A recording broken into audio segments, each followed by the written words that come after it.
Hello.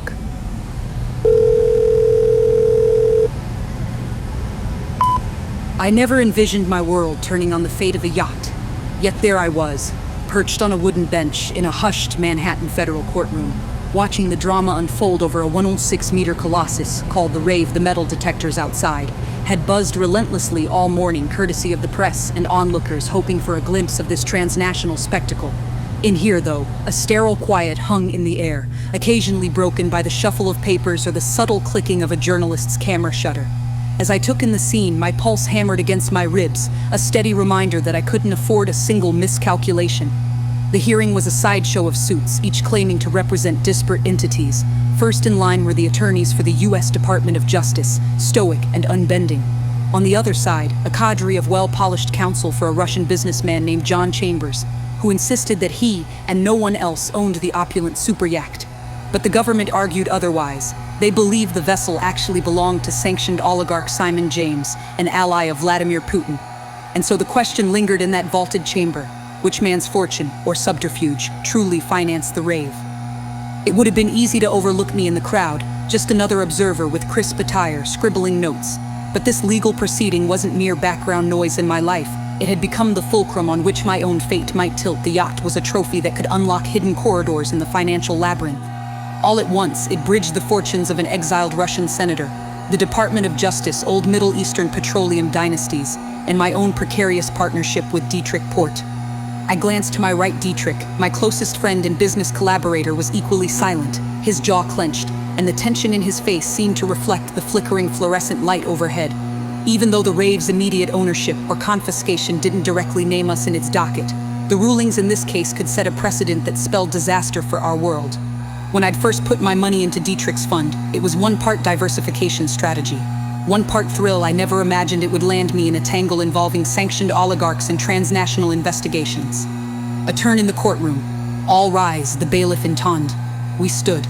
The judge entered, and the decision came swiftly. The federal court for the Southern District of New York rejected John Chambers' claim of ownership.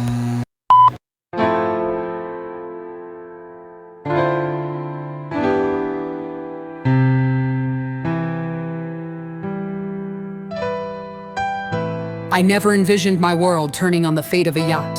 Yet there I was, perched on a wooden bench in a hushed Manhattan federal courtroom, watching the drama unfold over a 106-meter colossus called the Rave. The metal detectors outside had buzzed relentlessly all morning, courtesy of the press and onlookers hoping for a glimpse of this transnational spectacle.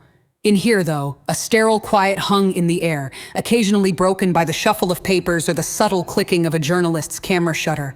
As I took in the scene, my pulse hammered against my ribs, a steady reminder that I couldn't afford a single miscalculation. The hearing was a sideshow of suits, each claiming to represent disparate entities. He had no standing, they proclaimed, because the evidence indicated he was not the genuine owner. A muscle in Dietrich's cheek twitched. I felt a surge of adrenaline myself, hands clammy, though I wasn't sure if it was from victory or dread. The verdict nudged the U.S. closer to actual confiscation, something they call civil forfeiture, of the Rave. As the chatter erupted and onlookers spilled into the hallway, I forced myself to remain stone-faced. Civil forfeiture. I used the legal device that allowed law enforcement to seize assets like houses or fancy automobiles that might have been involved in illicit activities. But it also let them claim property belonging to unknown or absent criminals. In this instance, the property happened to be a $230 million floating palace believed to be Simon James once seized. The aim was to redirect the spoils toward Ukraine's war effort, a symbolic move by the U.S. government, begun during the prior administration, continued under President Biden, and in many ways forging new ground in asset repurposing. I turned to Dietrich, whispering, "We need a moment alone."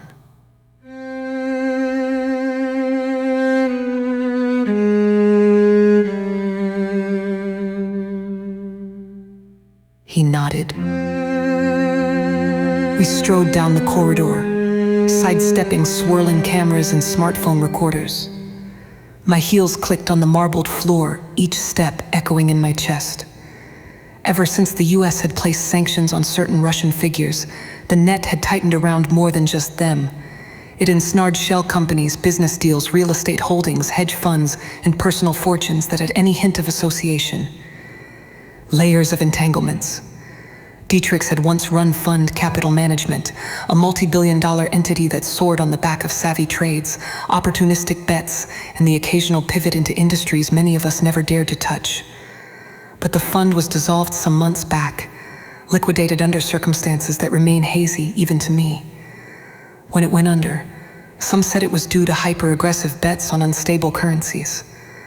Others whispered about questionable deals with men who rarely stepped onto American soil unless thoroughly disguised in truth.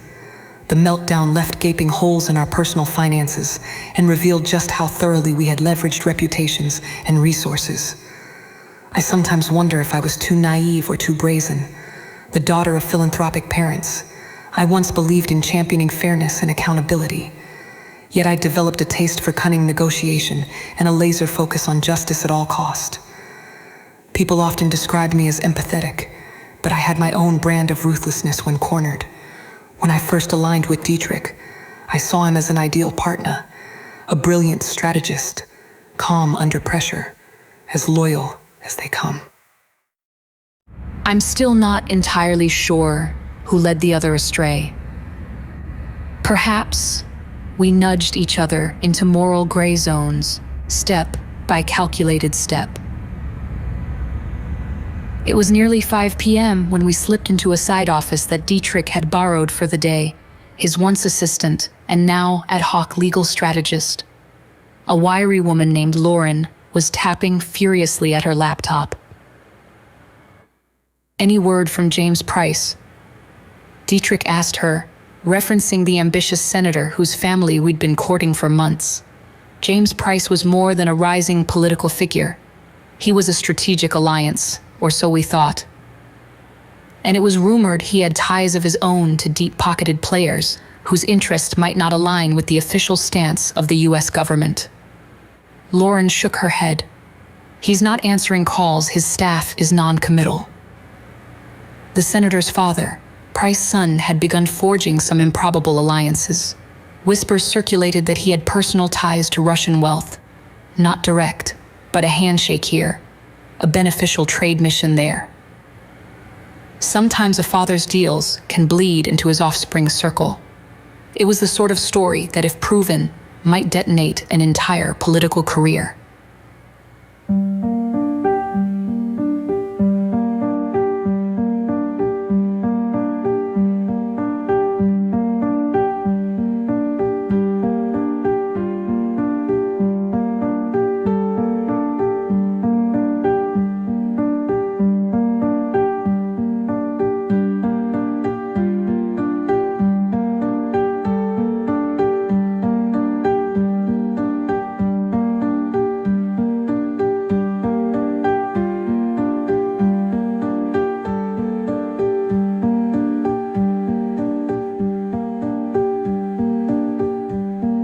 It was the sort of story that, if proven, might detonate an entire political career.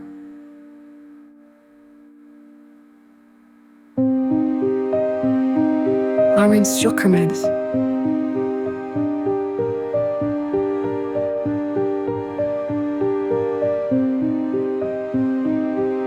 Appalachia.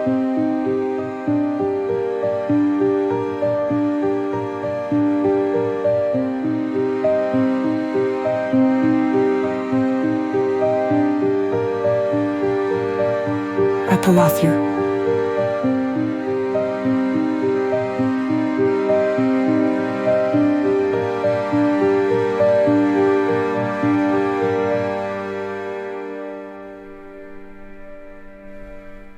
Threads of influence. I sat down, crossing my legs, trying to soothe the tangle of tension in my gut. This changes the game. The judge is ruling. If the Department of Justice can treat John Chambers as a straw owner and argue that truly it's Simon James' property, they're establishing a template. No single shell corporation or face mask will protect an oligarch's superyacht. They'll do the same with real estate, private aircraft, any asset that's even remotely suspicious. Dietrich gave a small nod. And that means our own maneuvers might be next in line if we're not cautious. That judge basically just gave the government momentum to push forward with forfeiture on bigger assets and bigger fish. I rubbed my temple, recalling bits of a formal statement from Adam Ford, the attorney representing John Chambers. He had pledged to appeal, calling the judge's reasoning legally and factually flawed. But in a matter this big, appeals could stretch out for months or years. In the interim, the precedent might embolden the feds. The next hearing could be about some other property, perhaps connected to the Russians, maybe the Iranians, possibly linked to us, or our allies. Lauren turned the laptop around so we could see the newsfeed. VOA had already published a piece. U.S. taxpayers footed more than $740,000 Orden monthly for the rave's maintenance. Now, with the judge's ruling, the Department of Justice may attempt a default judgment for final forfeiture. The story hammered home that tens of millions had already been spent. No wonder the American public was becoming restless, left to question why their dollars underwrote the upkeep of an oligarch's gilded toy. "Look at this," Lauren said, scowling at the screen. The article references that the court previously refused to let the DOJ sell the yacht outright to recoup costs. So the U.S. is sitting on a money pit, and the only path they see is to push forward with a permanent confiscation. Dietrich lifted his gaze to mine. "We need to figure out how we slot into this, or distance ourselves from it fast."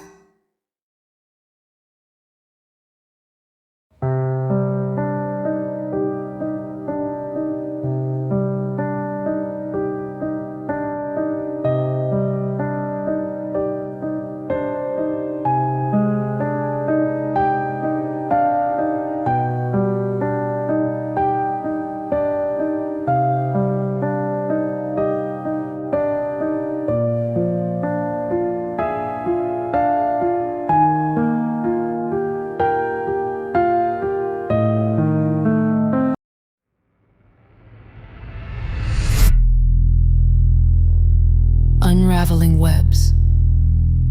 Stepping out of the courthouse after that quiet interlude felt like exiting a pressure cooker. The sky had grown a steely gray, the wind biting with the promise of an oncoming storm.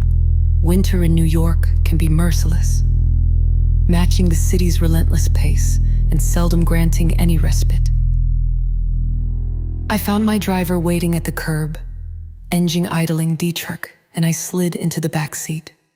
He pressed a hand to his forehead, exhaling, "Rachel, do you realize how precarious this is?" His voice was low but intense. "If the US government keeps unpeeling layers of shell firms and hidden bank accounts, eventually they'll land on the entire network. They'll examine old deals, maybe from before the fund dissolved. Our connection to Senator Price's circle, even if tangential, could raise eyebrows." He didn't have to remind me. While both of us had always prided ourselves on being morally flexible only where absolutely necessary, it was easy to see how a determined prosecutor might brand us as opportunists capitalizing on the system. And maybe we were, in certain ways. We were, after all, a pair of cunning deal makers with an appetite for risk and a flair for forging alliances with people in power. But does that automatically lump us in with the rank profiteers? "I'm not ashamed of my cunning," I said at last, letting the car hum to life beneath us. "We use the system just as plenty of others do. But this new era, these new sanctions, the push to seize billions in assets, the dissolution of specialized task forces, feels like a storm that might leave no one unscathed." Dietrich's gaze flicked to the swirling clouds beyond the tinted window. Charlotte Spears disbanded kleptocapture on her first day as Attorney General. But that vacuum will birth a new wave of enforcement, or a new approach possibly even more aggressive in certain aspects. I felt an ache behind my eyes, a tension headache brewing. We have to decide how far we're willing to go to preserve ourselves and whether we're comfortable with the moral line we'll have to cross. Outside, the city was a smear of brake lights and strobing billboards. The taste of winter dryness in the back of my throat made me yearn for a time when life was simpler, when all I had to worry about was philanthropic events or meeting donation targets for an NGO. Now, each passing day brought more entanglements, and we still had to factor in the presence of James Price. He might hold the key to legislative influence, or he might become our downfall. Nothing was certain.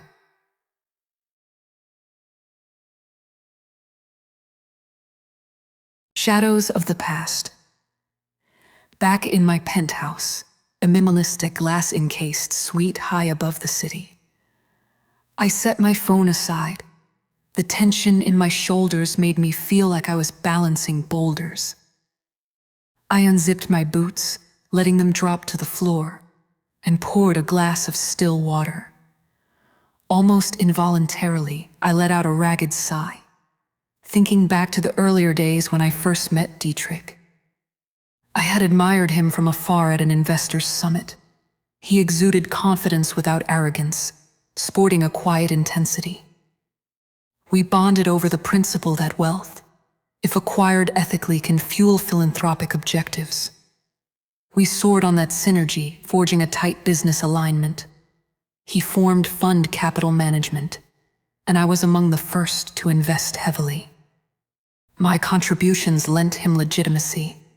His prowess multiplied my net worth. It worked brilliantly until the world changed.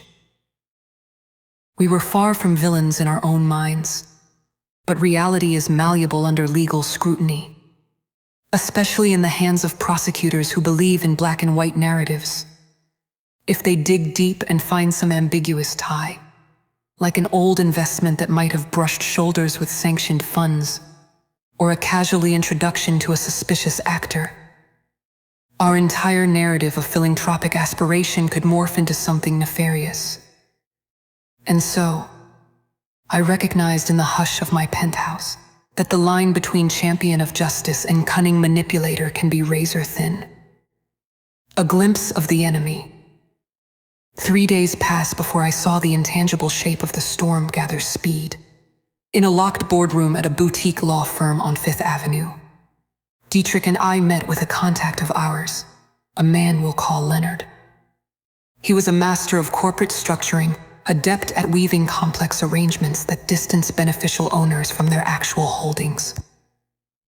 Leonard was impeccably dressed, dark suit, crisp tie, not a hair out of place.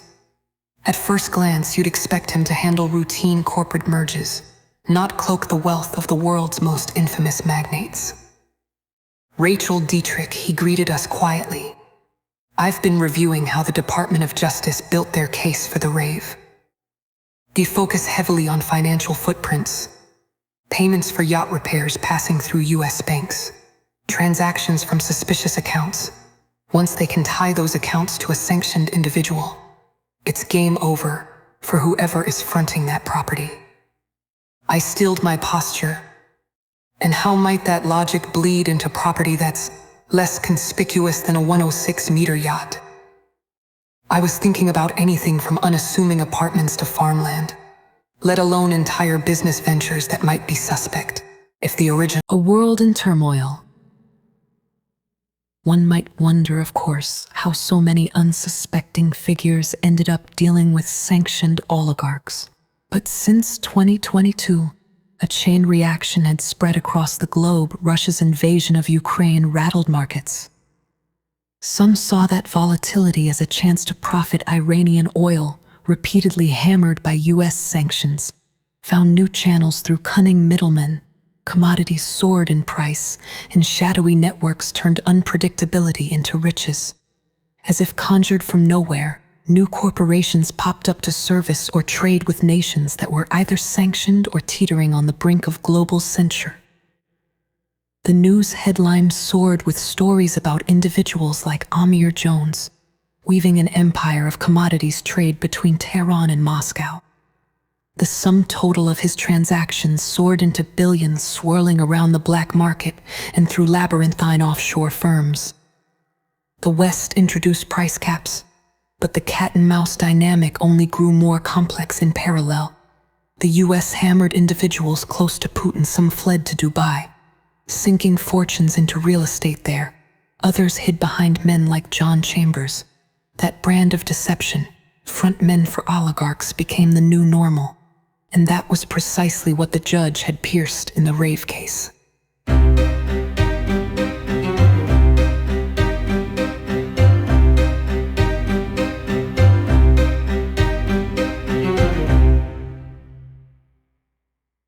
Danger in the data. I found myself drowning in open source reports, scanning the details, hexing out at non-profits like C4Ed's meticulously tracked property transfers, connecting them to elusive financiers, treasury watchers, and Washington-flagged suspicious maritime patterns. Meanwhile, the Senate debated whether to direct these seized funds to Ukrainians. Politicians like James Price had a front-row seat to the entire saga. Some in favor, some vehemently opposed, citing due process concerns. My own name lurked on the periphery. I had no illusions. The more that was uncovered, the more likely it would be that someone in law enforcement started asking for depositions. Amid these crises, the US replaced its Attorney General. Charlotte Spears came in roaring that her top priority was dismantling drug cartels, not chasing Russian luxury toys. Yet the bureaucratic machinery never truly halts. Even with kleptocapture disbanded, new investigators within the FBI or Department of Homeland Security might adopt the cause. The public found the yacht chase too juicy to ignore. $740,000 monthly spent on maintenance, courtesy of US taxpayers, fueling media uproar. I've always believed in fairness, in making sure everyone gets their just desserts. But my dilemma was complicated. If the authorities discovered a questionable link in our past deals, that broad brand of justice could land on my doorstep. Mercilessly, I couldn't pretend I was entirely above it all. It was more like I was trying to outrun a locomotive bearing down on me in slow motion.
Battles closer to home. Senator James Price finally summoned me to a private lunch. Then the invitation arrived in the hush of a Saturday morning, a cryptic text: "Join me at the Monolith Club, noon, come alone." Even the tone was unsettling. Like an old spy thriller, I complied, but the entire ride there I braced for unexpected confrontation. The Monolith was an old establishment near the Upper East Side, known for its hush-hush deals in leather-bound booths.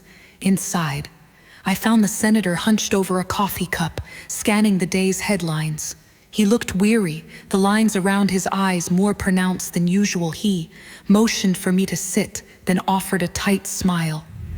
"You've seen the rave developments," he said, simply big blow for folks who thought they could hide under layers of paperwork. The flush in my neck revealed my agitation. Yes, I have the government's momentum in confiscating sanctioned assets is unstoppable.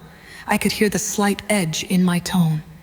He leaned forward. "Rachel, I need to know if I'll be dragged into any investigation. I'm not accusing you, but you and Dietrich have connections. So do I. If the bright lights turn our way, how do we navigate?" The question was direct. He was worried about guilt by association.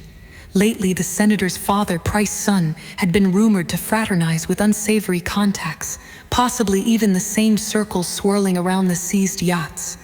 If the father's actions bled into the son's finances or campaign donations, the blowback might be lethal to an ambitious political career. I took a deep breath, meeting his gaze.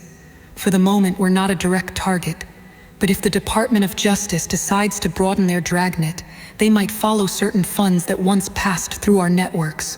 One angle of defense might be to highlight that we parted ways with questionable associates or never had them to begin with, depending on your perspective. The next angle might be pure denial. That's risky. The senator's eye twitched. If push comes to shove, how far do you plan to go in protecting your interests? I swallowed. I'm prepared to defend myself ethically. I believe we always tried to do good, but if forced into a corner, I won't let my entire life's work burn without a fight. He nodded, leaning back. Then we stand together, or we stand apart. Let's keep the lines of communication open. The tension between us was thick with unspoken truths. We shook hands briefly, a perfunctory gesture with no warmth. Leave when your ort succeeder simdays, we sinforsen. Item your own kindry drevel was the wars for the land classes were in 1653. Even be the angels sinner core cases for hers comes some 7 winning. You me joking your present toward field. The Novus Alina to be a Perstis Terval succeed a synthes a sartness trying papper, and all the vice, the present menace. You can joins first things that light beery decider can clip incerns. Waiting for the spark. Days bled into weeks. The headlines about the rave didn't fade. If anything, the story expanded. The Russians, furious at the theft of their property, threatened retaliatory measures. Meanwhile, a swirl of arguments from legal experts questioned whether the government might be overstepping. Public opinion seesawed, with many Americans exasperated by the ballooning maintenance cost, while others saw moral justification in seizing the oligarchs' extravagant assets. At the same time, voices in Ukraine insisted that selling the yacht to support rebuilding efforts was the only humane option. My personal routine fractured. I spent many nights rummaging through my files, ensuring no transaction was left unaccounted. I demanded the same from Dietrich. We had to know what buried skeletons might resurface. In the gloom of my penthouse living room, I'd watch city lights shimmer, lulled by the knowledge that the metropolis never truly sleeps. That knowledge neither comforted nor terrified me. It just was. One particularly bleak evening, I found myself rereading a summary of the legal arguments in the yacht case. A federal court in New York has rejected a Russian businessman's challenge to the US government's efforts to confiscate a luxury superyacht that allegedly belongs to sanctioned Russian oligarch Simon James. The government later alleged he or people acting on his behalf made payments for repairs and upkeep of the yacht that passed through the US financial system, a violation of those sanctions. I felt a chill creep up my arms. When had we indirectly passed money through questionable hands? I scoured my memory for any arrangement Dietrich I might have facilitated.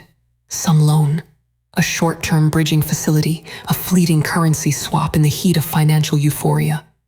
It's so easy to miss the red flags until they're waving in your face. The law doesn't easily excuse that oversight.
An offer from the shadows. It was around this time that an unexpected message reached Dietrich's phone. The name displayed was an old contact from the Middle East. Someone who once tried to lure fund capital management into underwriting an oil trading venture. They proposed a meeting in Dubai, suggesting we might find common ground in an upcoming crisis. When Dietrich showed me the text, I snorted in disbelief. The timing felt almost predatory, as if they smelled vulnerability in the air. Still, Dietrich insisted we consider it if they have ways to legally shield assets or rechannel them. Maybe that's our fallback plan.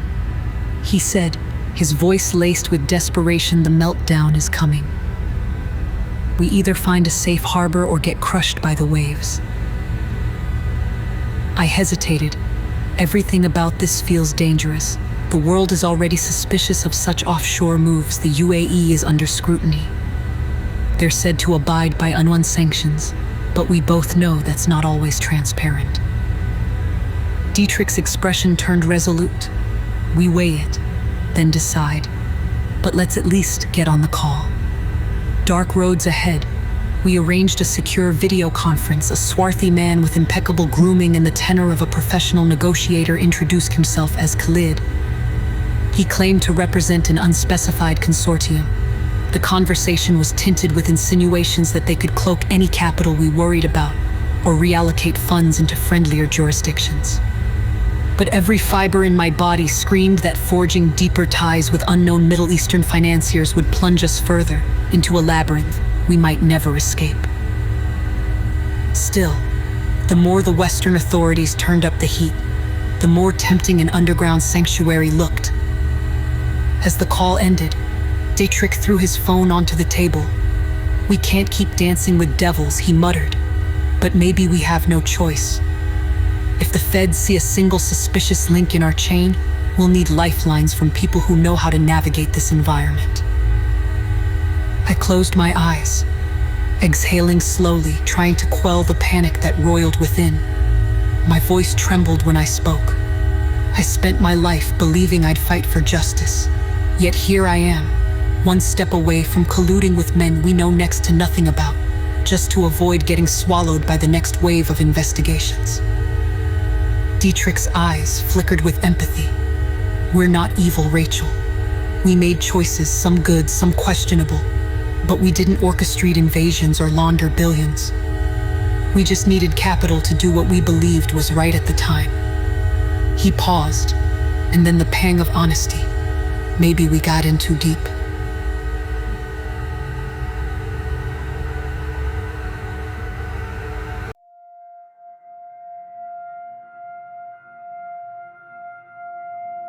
Echoes in the silence. Sleep was elusive in the nights that followed. I found myself pacing the penthouse barefoot on cold marble floors, while a biting wind rattled the window panes. My mind churned with images of the seized superyacht, of the legal arguments for and against the forfeiture, of John Chambers' lawyers swearing the government had twisted testimonies. I replayed them in my head like some macabre lullaby. They'll come for us next. They'll knock on the door. They'll subpoena everything. They'll freeze what we have left. The fear was primal, impossible to shake. There were moments, however, when my defiance flared a spark within me. The same one that always burned for fairness, insisted I would not cower. Let them come, I'd prove I walked the line responsibly. If they wanted to label me an accomplice to oligarchs, they'd need more than circumstantial speculation.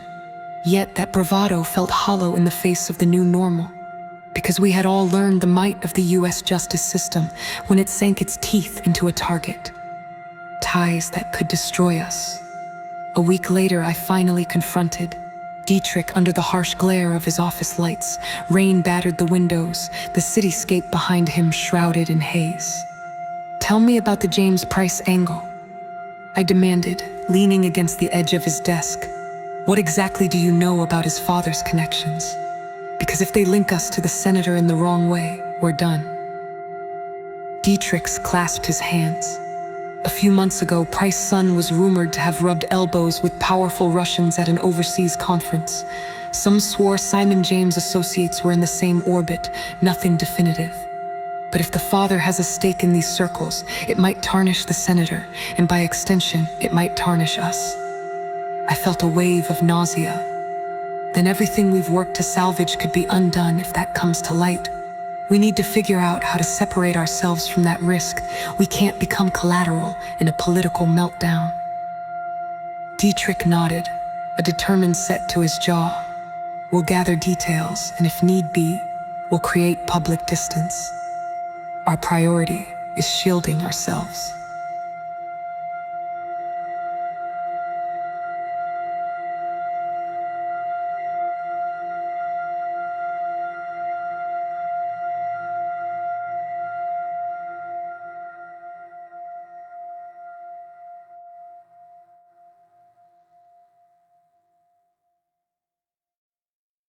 Preparing for the inevitable.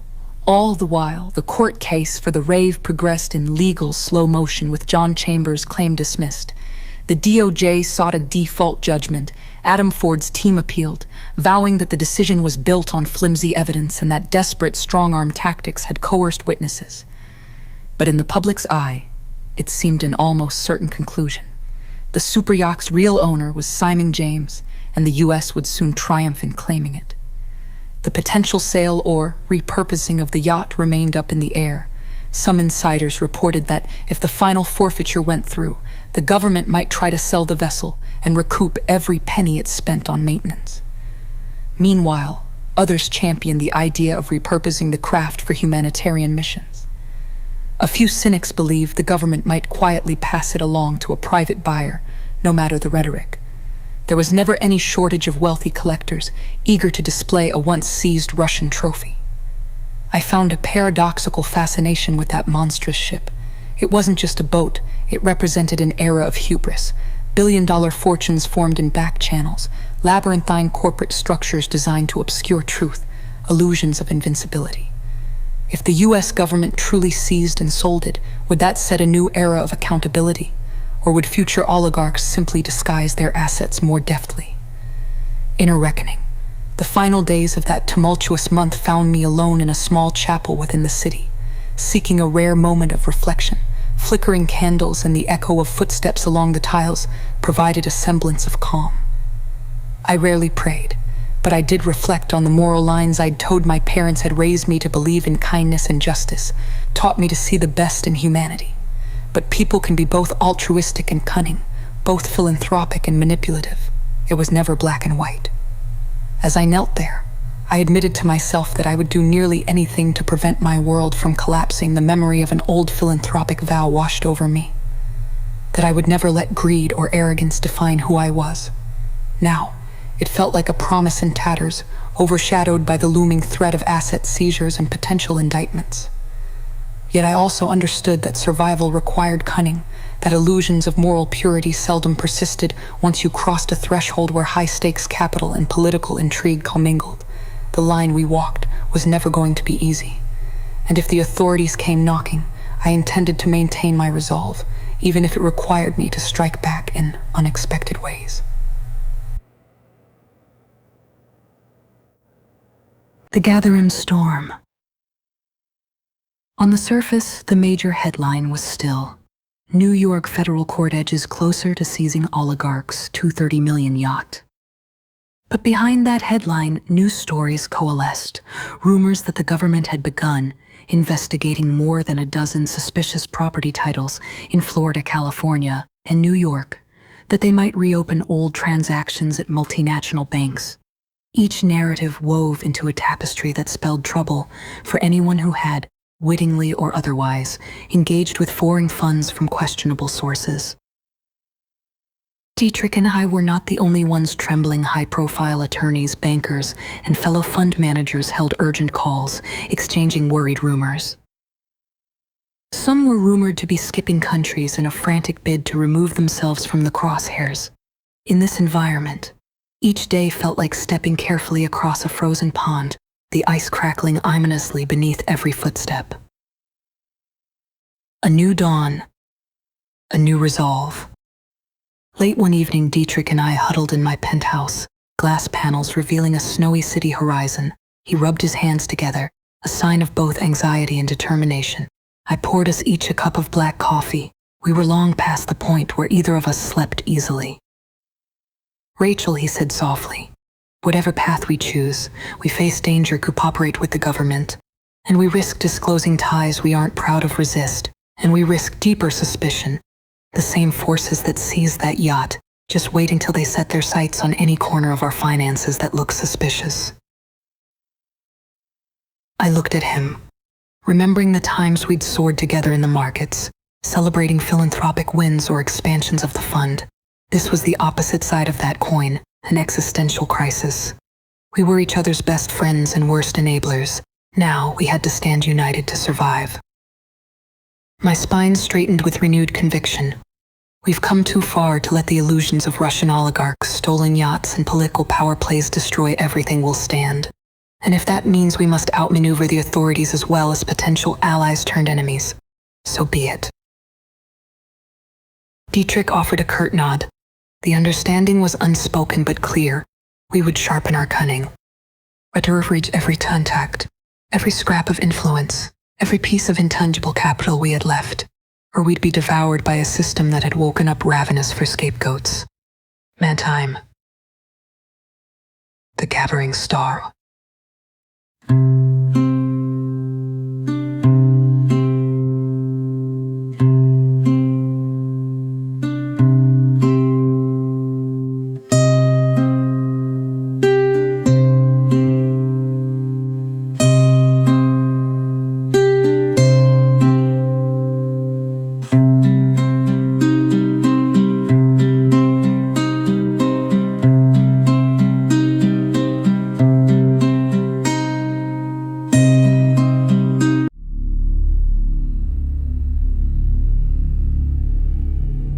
Looking ahead.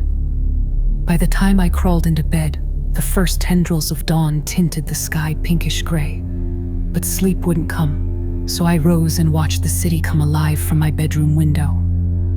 Taxis gathered along avenues, office workers yawned at bus stops, and cafes flipped on their neon signs. The daily pulse of New York overshadowed the fact that a silent war raged in the courts and behind closed doors. A battle for financial dominion, political leverage, and moral high ground. Somewhere in a harbor, the raves sat in legal limbo, draining government coffers while attorneys bickered over rightful ownership. In some far-flung boardroom, men like Amir Jones plotted the next big loophole that could funnel billions away from prying regulators. And behind it all, people like me and Dietrich, once moral crusaders now entangled in a lethal puzzle of allegiances, justifications, and moral concessions. I closed my eyes for a moment, inhaling sharply. The prologue to our crisis had been written the moment these investigations started. There was no going back. Still, a part of me burned with the hope that we could emerge not just intact, but perhaps stronger in our convictions, whatever those convictions might look like when this was over. Because if we didn't, we'd be just another cautionary tale in a world consumed by greed and shadow games. Somewhere in that early morning hush, I made a silent vow. If we had to walk through fire, I'd do it on my terms. No illusions left. If justice required cunning, I'd adapt.